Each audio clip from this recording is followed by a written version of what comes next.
reaalsuse teadlikust loomisest. Millest me veel räägime? Holograafilisest reaalsusest. Ja täna me räägime šokist ja traumast, et mis need on, kuidas need meid mõjutavad. Põhimõtteliselt, kuidas me kõik kogu inimkonnana oleme suhteliselt traumatiseeritud tegelikult. Traumeeritud, jah. Ja sellega ongi podcast kokku võetud. Põhimõtteliselt me oleme traumeeritud. Aga mis Tiit, räägi, sina oled seda teemat väga palju põhjalikult uurinud. Ma ei tea, kui põhjalikult kindlasti inimesi, kes on palju põhjalikult seda uurinud, aga meil käib hetkel kursus, holograafiline meister. Ja meil on väga tore rühm ja seal siis me just neid asju vaatame, analüüsime ja ka kaardistame, kuidas see meie enda peal nagu väljendub, kui ta väljendub. Ja nüüd oligi viimati, me arutasime või teadvustasime šokki ja traumat, kuidas nad on, mis nad teevad. Ja kui neid nagu sümptomeid vaadata, nagu, et mis siis šokist välja salvestub või meie välja sisse salvestub ja kuidas see välja ennast mängib siis hiljem täiskasvanu elus, vaimses tervises ja füüsilises tervises, siis ma täna julgeks väita, et me on nagu suht 100% nagu oleme traumeeritud. Ma ei ole selle peale niimoodi varem mõelnud, kui keegi oleks minu käest varem nagu öelnud, et kas sina oled traumeeritud teadvus? Ei, ma ei ole, ma olen tavalisest perest, tavaline tööinimene, täna tavaline pereinimene. Ma ei ütleks, et ma oleks mingi eriliselt traumeeritud või... Nagu funktsioneerin, kõik töötab. Isegi suudan luua uusi asju enda ellu. Just, ühest august läheb sisse, teisest tuleb välja, et just nagu masinavärk töötab erinevatel tasanditel. Aga nüüd nagu vaadates seda teemat, šoki ja trauma teemat niimoodi sügitsi,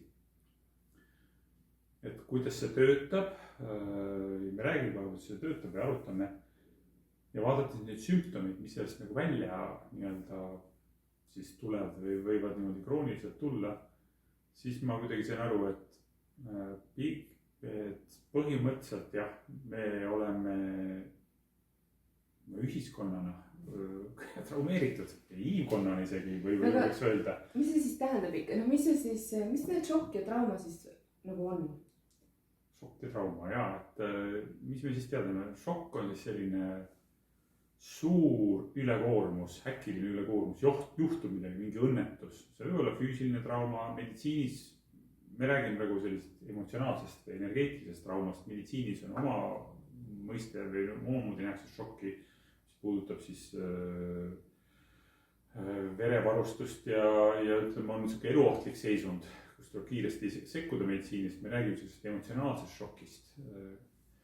Ja see on niisugune suur raputus. Juhtub midagi. Mingi olukord nagu. Mingi olukord või see võib olla suur pauk. Kõik, mida me meeltega tajume. Kuulmine, nägemine, tundmine, see võib olla haiget saamine, aga see võib olla ka hirmus vaatepilt. Midagi, mida ma kuulsin kuskil, ootamatu ehmatus.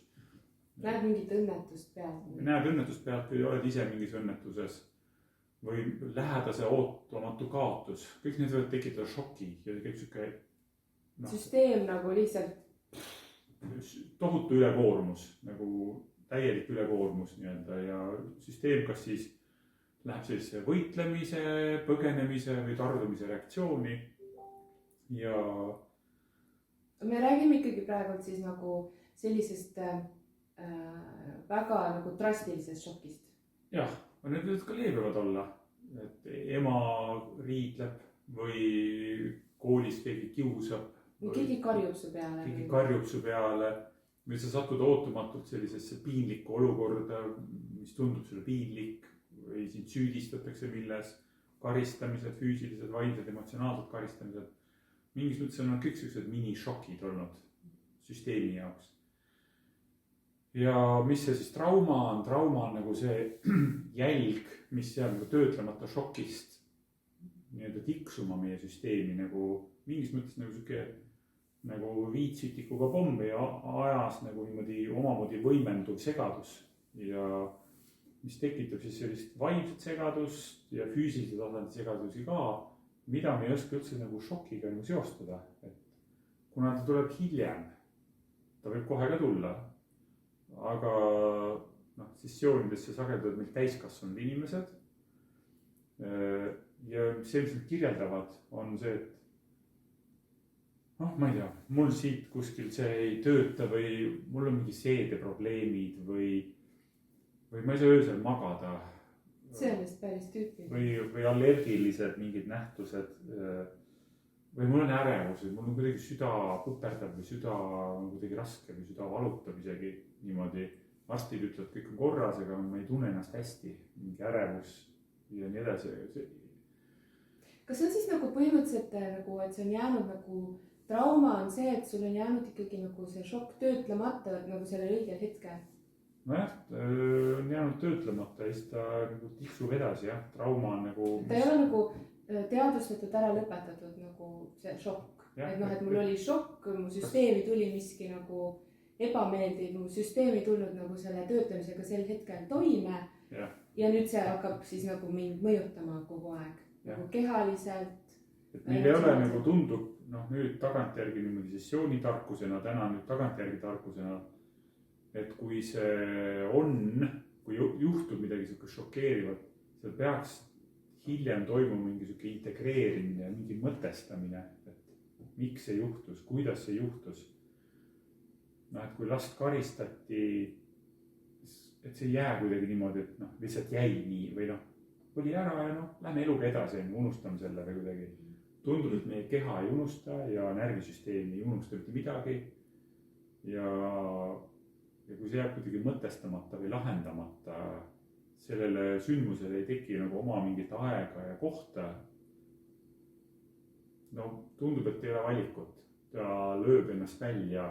Tavaliselt siis, kui mitte varem, siis ütleme 40+, tuleb mingil moel, aga siis inimene ei oska seda nagu seostada enam mingi šokiga. Et mul juhtus, ma ei tea, 2-aastasena midagi ja siis, noh, et mul täna see asi ei tööta, ma ei tea, kehas ei tööta mingi asi. Noh, et siis tundub nagu kohe see nagu, et no näiteks, ma ei tea, seedesüsteemis ei tööta midagi, hakkame seedesüsteemiga tegelema. Me ei tule selle pealegi, et see seedesüsteem oli ahela nagu mingi viimane lüli või viimane ots ja see, mis täna tunda annab, et selles eespool toimus midagi.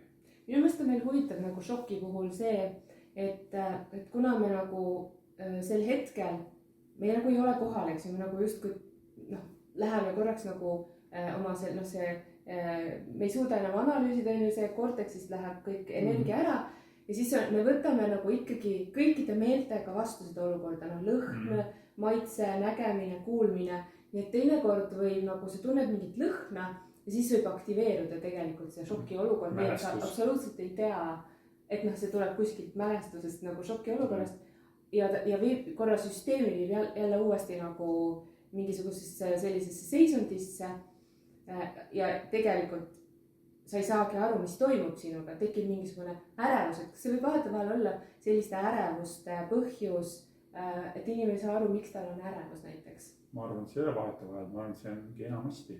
Ongi see, et kui inimene tunneb ärevust, siis kui sul tegelikult on... No vahel on nagu mingi olukord. No olukord ongi ärevus või ongi reaalne oht, siis see on ärevus, on loomulik reaktsioon, see on meie kaitsereaktsioon. Aga inimesed kogevad ärevust ka siis, kui on, ma ei tea, armastav partner, soe tuba, kõht on täis, keegi ründa sind ja ma olen ärevuses. Miks? Täiesti nagu pole mingit põhjust nagu olla ärevuses. Aga siis midagi nagu aktiveerib selle olukorra? Ja, et see võib olla niimoodi, et see tiksubki nii, et ongi kogu aeg mingi ärevuse foon üleval. Et mitte nii, et see võib päästiku peale käima minna, aga see võib olla, et peale šokki jäigi ärevus üles ja ongi kogu aeg ärevus.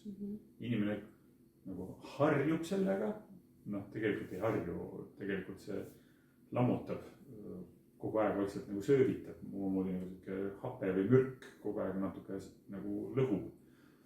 Näiteks ja kuidas see võib toimida nagu maitsete puhul, et ma mäletan kunagi sõitsime laevaga Rootsi, oli hästi tormine, see oli Estonia laev, kus oli see, aga meil oli laps ja see oli nii tormine, et me siis sõime seal õhtusööki seal tüdrukutega mingi kooliga läksime ja siis mina sõin parasjagu näkileiba ja üks tüdruk oksendas nagu sinna samasse laua peale ja kõik arusaadav ja nii edasi, aga mina ei suuda siiamaani näkileiba enam süüa, sest mul sellel hetkel assotsieerus, mul oli endal ka natuke süda paha, aga siis ta veel oksendas ja mul oli just see näkileiba maitse suus ja ja ei suuda enam nagu tehtud.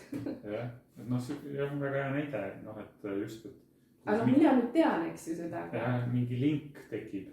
Põhimõtteliselt näkileib ei olnud sul ohtlik, kuigi võiks ju ohtlik olla ka, et ajad kurku näkileiva või midagi sellist või saad toidumürgituse mingi pahaks või näkileivast. Antud juhul näkileib ei olnud ohtlik, aga sa kogesid sellel ajal niikuinii oli see siuke laev kõikus ja ebamugav, siis okse tuleb laua peale ja sul on maitse suus ja siis see visuaal ja kõik need nagu ja lõhn on ju, kõik kokku. Seostus näkileivaga, täiesti soovimatu seos. Kui sa juba toidust räägid, mul on sarnane kogemus või mitte sarnane, aga toiduga kogemus, mida mäletan. Lasteaias oli mingi lõunasöök, oli mingi kissell ja see on piimakissell või? Selline, veel mingi siuke nagu mingi kissell, nagu mingi marja või mahla kissell. See on hästi välja kukkunud kokal, see oli nagu täis selliseid suuremaid ja väiksemaid neid jahuklimpe nagu see kissell, mitte neid ei olnud üks, vaid neid oli seal ikka palju, kes teab, mälu on, ühesõnaga kui sa suhu võtsid, siis see oli täis siukseid limasid, siukseid väikseid juppe, suus sellised, sa tunned nagu keele peal neid siukseid limpe ja klompe. Ja see ei läinud mul sisse ja siis seisis kasvataja seal kõrval ja kuna kõik protesteerisid lapsed enne, siis põhimõtteliselt ikkagi, ma ei mäleta kuidas, aga ikka siuke riidlemine käis sinna juurde, et te peate ikka lõpuni sööma ja te peate sööma ja ma proovisin siis neid klimpe nagu alla neelata, mul tekkis nagu okserefleks, täiesti nagu tunned magu tõmbab kokku ja ei oli tehtud. Mul elu jooksul pole meeldinud ei need piimakissellid, kakaokissellid, kõik mis sellised lõgased nagu jogurtid ja pudingud, aga ka puding pole olnud mul eriline lemmik, ma söön. Nüüd ma saan sellest, üle, see ei ole nii tugev enam liik, kui on kakaokissell, ma saan ta ära süüa või piimakissell ja see, ma olen paljud nagu naudivad seda, piimakissell nagu kuia, siuke siidine, vahene ja mul on siuke, ma saan hakkama. Aga vaata, meie jutu point ongi tegelikult see, et tegelikult me saame neid asju muuta. Jah, kui ma tahan. See ei ole minu missioon olnud see kisselli nagu sessioonis puhastada, nii palju suuremaid teemasid. Ja et ongi see toidu teema ei ole võib-olla nagu esmane selline. Aga põhimõtteliselt seda on võimalik lahendada või puhastada selliseid seoseid. Et sa kas siis rahuned selle asja suhtes ja saad seda nagu valitseda. Mida need seosed teevad, et see kaob nagu valitsemine ära. Et mul ei ole nagu valikut, näkileib näiteks, et see valik kaob nagu ära lihtsalt. Ma ei saa seda süüa, lihtsalt süsteem tõrgub. See on söök, aga seal võib olla palju asju, see võib olla väga intensiivne. Ma ei tea, inimene ei saa kodust välja minna või see võib tõesti foobiaks kujuneda. Ma ei saagi mingit asja, mingit normaalset asja teha, rahulikku asja teha. Ma mõtlen, varem me tegime sessiooni sel teemal, siis see natuke rahunes maha. Ma mäletan, jõulud olid nagu tohutu vastumeelsus, tekkis nagu jõuludega mul täiskasvanuna enne jõule. Ja jõulud, saaks need jõulud läbi juba. Tunne nagu nii ajuvaba nagu. Jälle peavad jõulud ära kannatama. Ja ma pean jõulud ära kannatama. Ma olen lihtsalt perega koos olema, mitte tööd tegema, lihtsalt olema. Sööma häid sööke. Täitsa ajuvaba on. Ja mingid siuksed ärevad seosed nagu jõuluga lapsepõlves tekkinud ja hiljem kinnistunud veel ja tehtud on. Ja oled täiskasvanud inimene, pere, kuuskond nurgas, nagu siuke nagu tead, nagu reklaami jõulud, ütleme nii, kõik on korras on ja kõik on hästi. Ja süsteemis tekib tohutu nagu vastupanu. Need on need siuksed ajuvabad seosed, mis hakkavad elu segama minu arust tugevasti. Aga noh, pluss siis nagu traumast need nagu, et mis seal nagu šoki hetkel nagu juhtub, noh, et ongi, et välisest vereringest korjatakse nagu vereringe ära südamesse, ajusse, aga mitte ka aju mõtlevasse ossa, vaid pigem limbilisse. Seedesüsteem jääb nagu verevarustusest, lihased nagu kehvemaks, et noh, näiteks inimene või mul on alati külmad jalad või külmad käed külmetavad või jalad külmetavad. Aga see ei pea nii olema. See on, tõenäoliselt on see ainult mingi trauma nagu ketrama süsteemi. See pole ära lahenenud, ära maandunud. Plus veel see amygdala teema, mandelkehal. Ja noh, sealt saab alguse see jada, aga mõtlen, noh, et või inimesel on seedeprobleemid, et kõht on kinni või need refluksid ja igasugused anomaalid seedesüsteemis. Noh, ja kui vaadata neid, mida kirjeldatakse, mis nagu sellisest kroonilisest traumast, mis on põhimõtteliselt töötlemata šokk, siis just seedesüsteem on üks asi, mis saab nagu, kust võetakse, mille arvelt võetakse nagu see energia, verevarustuse energia. Ja inimene ei tea, miks ta on seedeprobleemid, võtab üks tablette, mõllab, teeb oma dieediga, ma ei tea, teeb 100 imet. Ja tuli selle pealegi, et see on mingi töötlemata šokk, mida saaks tõenäoliselt mingi terapeutilise meetodiga ära lahendada. See tuli selle peale, et oma soolestikuga tegeleda või näiteks sessioonides. Mingi krooniline köha või nagu, et vaata, vahel on mõnedele kogu aeg kõhad, nohud, nina läheb krooniliselt kinni. Noh, ilmselt midagi on siis sellist šokki olnud lapsepõlves, et kas on su väljendus maha surutud, et sina ei räägi praegu. No see võib olla reaalne šokk kurgus. Midagi kurku läinud, kurgus takistanud, neelamisega takistatud olnud. Noh, et lisada neid tegelikult, kuhu ta kehasse siis nagu maandub see võib-olla palju, aga minu jaoks oli suhteliselt šokk. Tegelikult üsna hiljutine avastus, et ma olen lapsepõlves kogenud nii palju šokke. Et sest noh, mina nagu ise mõtlesin, et noh, minul ei ole nagu nii palju drastilist juhtunud lapsepõlves, et nagu mul on olnud ikkagi hoolitsevad ja armastavad vanemad ja meil on nagu hästi terve pere, nagu õe, no ikkagi nagu siukene kokkuhoidev pere on olnud ja ema-isa suhe on olnud nagu hästi okei, eks ju, korras. Et ja siis järsku ma sain aru, et tegelikult... Kuidas sa said aru, et sa oled šokke kogenud? Millest sa järeldasid seda?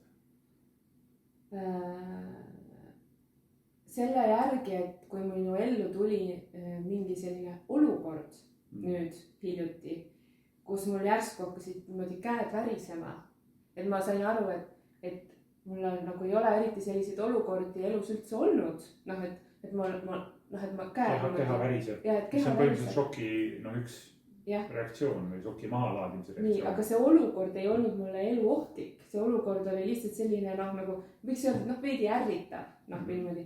Aga, ja minu keha, eks ju, reageeris, et siis ma sain aru, et oot, siin on nagu miskid nagu rohkem peidus.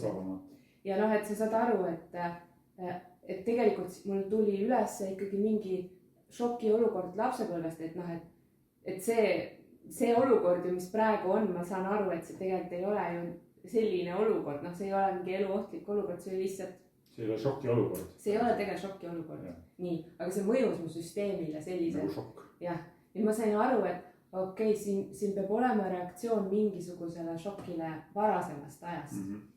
Ja siis ma hakkasin mõtlema, et neid olukordi, mida ma siis lapsena nagu kogesin, ikkagi nagu täiskasvanute poolt ja ma arvan, et enamus meist tegelikult on kogenud seda, sest et ikkagi, kui meie olime lapsed, oli see nagu normaalne selline kasvatusmeetod ikkagi, et sa ikkagi, lapsed kuulavad, vanemaid kuulavad, õpetajaid kuulavad, kasvatajaid. See kõlab natuke julmalt, võib-olla mingis mõttes nagu vanemate suhtes ülekohtuselt, aga ta on reaalne fakt, et lapse šokeerimine, seda peeti kasvatamise meetodiks. Ja see on täna veel, see on kasvatamise uskumus paljudel inimestel, et teadvuse šokeerimine on terve inimese kasvatamine või sellise õige inimese kasvatamine käib läbi šoki, läbi šokeerimise. Me ei tule selle peale, et vastu tagumiku laksu löömine on šokeerimine või... See on juba päris selline ikkagi juba šokk. No jah, aga ma räägin isegi lihtsalt sellest, et teinekord sa karjud või siis lapse peale, sa tõstad häält ja kõik on arusaadav, et me ju kõik vihastame, eks ju, kogeme midagi sellist ja sul käib lihtsalt enam, sa ei suuda nii-öelda hoida ennast keskmes, eks ju. Kuigi miks sa ei suuda, see on omaette teema. No aga see ongi see, et sa reageerid samamoodi nagu sinu peale reageeriti, see tuleb nagu uuesti üle ja sa reageerid täpselt samamoodi. See oli valik on ja teadusvalik. Aga no, et kõigepealt, et kuidas me saame sellest kohast üle, ongi see, et me kõigepealt aktsepteerime, okei, nii juhtus, see lihtsalt kui see juba toimus, kui see toimus juba. Aga siis ma mõistan ka, et miks see juhtus või noh, et miks see inimene, et ta oli sellises olukorras või ta ise reageeris nii-öelda oma lapsepõlve mustrite pealt ja ma mõistan seda, et ma ei näita näpuga või ei süüdista kedagi, vaid ma mõistan, aktsepteerin. Ja siis ma saan juba nagu tegelikult edasi liikuda, ma vabastan. Me oleme andestamisest siin rääkinud, aga ma vabastan tegelikult selle aktsepteerimisega selle olukorra. Et okei, aga kui hei, mul on olnud nii hästi kõik ja nii, siis me tegelikult ikkagi lükkame seda edasi, me ikkagi me ei võta vastutust selle asja eest siis. Kindlasti oligi hästi, et kui inimesed, mul oli lapsepõlv oli nii ilus. Oligi ilus ja nii edasi, aga vaadata ausalt, mis need olid nagu šokikohad. Me ei ole osanud neid nagu šokiks nagu pidada sellepärast, et need on olnud kultuuriliselt aktsepteeritud. Nii tehaksegi lastega. Nõukaajal võeti ilmik ära, see just ema kõhust tulnud väike laps ja viidi teise ruumi. Mitmeks päevaks viidi emast eemale, mis on täielik nagu teadvuse vastu kuritegu. Võiks täna öelda nagu teadvustades. Nähes sessioonides, kuidas täiskasvanud inimeste elus on mõjutanud seesama pisuk nagu justkui süütu rituaal või meditsiiniliselt õigustatud mingis mõttes või ma ei tea, õigustatud või sellele usutud, et nii on vaja teha. Nüüd tehakse seda ikkagi, kui on tõesti väga kui on eluohtlik olukord, aga põhimõtteliselt kohe ema kõhu peale, ema südame juurde tuleks laps panna nii, et kõik need meditsiiniprotseduurid, need võivad oodata, see ei ole nii tähtis kui ellu tulemine. Et sa siia maailma tuled, et siin võetakse vastu. Et nii palju segadusi nagu sünnihetkedest, esimestest puudutustest, aga raseduse ajast ka nagu sessioonis tuleb välja, mida ema koges raseduse ajal. Me ei tule selle peale, et 40+ inimese seedeprobleemide taga võib olla šokeeriv sünnikogemus, mis ei lahendamata. Või siis, et ema koges raseduse ajal ise mingit šokki. Ja nüüd, mis on huvitav ka ja mida täna geeniteadlased on kaardistanud, et šokk saab olla pärandatav, päritav. Et siis midagi, mida ema koges või vanaema, vanavanemad kogesid mingit šokki, kas ekstreemset nälga, ekstreemset ellujäämishirmu, füüsilist šokki. Ja me teame, et meie vanavanemad on praktiliselt kõik neid šokke kogenud. Küüditamised, teine maailmasõda, kõik nii edasi. Et see antakse geenidega edasi epigeneetiliselt, kuidas geenid väljenduvad. Et meil võib olla mingi täielik mingi tervise anomaalia või vaimse tervise mingi anomaalia, mis aru, kus see tuleb, miks see on. Aga see võib olla vanaema või vanaema kogemus, mis on edasi antud geneetiliselt. Seda on vaadatud pudelorganismidega, hiirte rottidega, kuidas ühte põlvkonda šokeerides 2-3 põlvkonda hiljem on näha epigeneetikas selle šoki jäljed, käitumises, tervises. Nad hakkavad tegema valikuid nende järgi, nende mudelite järgi, mis nad said vanavanemad. Inimene tuleb jällegi selle peale, et ta võib-olla kaaluga on raskusi, et miks ta ei saa oma kaalu kontrolli alla, et tema epigeneetika väljendab vanavanemate ekstreemset nälga. Et sellega tuleks nagu teadlikult tegeleda ja seda võimalik lahendada, et epigeneetika on dünaamiline, ajas muutuv, seda saab muuta. Aga inimene tuleb selle peale, et see võib sealt olla pärit või niimoodi tekkida. Ma arvan, et juba teeb lihtsamaks asja, kui me mõistame. Näiteks kui me vaatame, isegi praegu näiteks kui me vaatame, mis toimub poliitikas, siis sa saad aru, et tegelikult seal on lihtsalt nii palju inimesi, kes on kõik lapsepõlves kogenud šokke ja traumasid nii palju ja nende teadvused siis nii-öelda teevad selle järgi otsuseid. et mis lootust on koostööle või mingile sellisele. et noh, et seal muidugi käibki selline võimuvõitlus on ju, Ja. sest et see tuleb nende mustrite pealt on ju, mis on kogetud. Et kui sa juba seda mõistad, sul on nagu palju lihtsam kõike seda nagu Ja. vastu võtta, aktsepteerida. Noh, kui vaadata seda kirjeldust, et ma ei tea, šokeeriv sünnikogemus, mis nõukaajal sündinud inimestel on enamusel, šokeeriv sünnikogemus, mis see võib tekitada, et elu on ohtlik, selline baasmudel ja see omakorda tekitab see, et ma pean kontrolli alla saama elu. Sest põhimõtteliselt kõik need inimesed tahaksid kontrolli alla saada lähtuvalt oma mustritest. Iga partei üritab oma kontrolli alla, kui sa poliitikast räägid. Ja nii kui teine nagu hakkab saama seda mingil pool kontrolli, siis see tundub nagu, et noh, elu ja surma küsimus nagu, et kõik läheb tuksi. Põhimõtteliselt ei saa koostööd teha, no, et isegi kui see on mingi hea idee, aga sa saad kontrolli alla selle minu kontrolli alt ära ja see on elu ohtlik. Ja ma ei tule selle peale, et see on minu sünnikogemuse programm või hästi baasiline asi, ma ei näe seda, see tundub nagu nii, see ongi reaalsus. Aga tegelikult oleks meil just vaja praegu, et kogu ühiskond lõdvestuks, et me kõik saaksime nagu lõdvestuda lihtsalt oma igapäevaellu erinevatesse olukordadesse ja selleks on väga hea ikkagi, kui sul on mingisugused sümptomid või mingisugused sellised korduvad olukorrad, korduvad konfliktid või korduvad et siis seal taga tõenäoliselt on mingid šokid lapsepõlvest. Jah, kui on mingi selline tervisehäda, mis ei jäta sind rahule, mis on niimoodi kestnud aastaid või aastakümneid. Noh, teinekord tuleb terviseasi ja laheneb enne. Keha uuesti tasakaalustab ennast, viib ennast harmooniasse, terveneb. Aga mingi selline kroonilised asjad, mis ei tervene, tõenäoliselt see on töötamata šokk. Väga suure tõenäosusega. Eriti autoimmuunhaigused. Eriti autoimmuunallergiad, allergilised reaktsioonid. Need liigeste põletikud. Ja ka liigeste asjad ja põletikud, et siis tasuks enda tervise huvides nagu teha sellega tööd. Teadvustada, et see on olnud šokk. Teadvustada, kuidas šokki on võimalik lahendada, kuidas traumasid on võimalik süsteemis lahendada. Kui mitte millegi muu nimel, siis oma tervise nimel. Elu kvaliteedi, parema elu kvaliteedi nimel. Nii et tasub igatahes tervendada enda neid. Ja üldse teadvustada seda, et see ei ole, kuidas öelda, sinu algne olemus. Põdeda mingi kroonilist haigust või kogeda mingit sellist tervisehäda või vaimse tervise pidevat muret või pidevat kurbust või pidevat ärevust. See ei ole sinu loomulik olek. Ja sul on ligipääs teistele olekutele, teistele sagedustele. Jah, selle sõnumiga võikski lõpetada.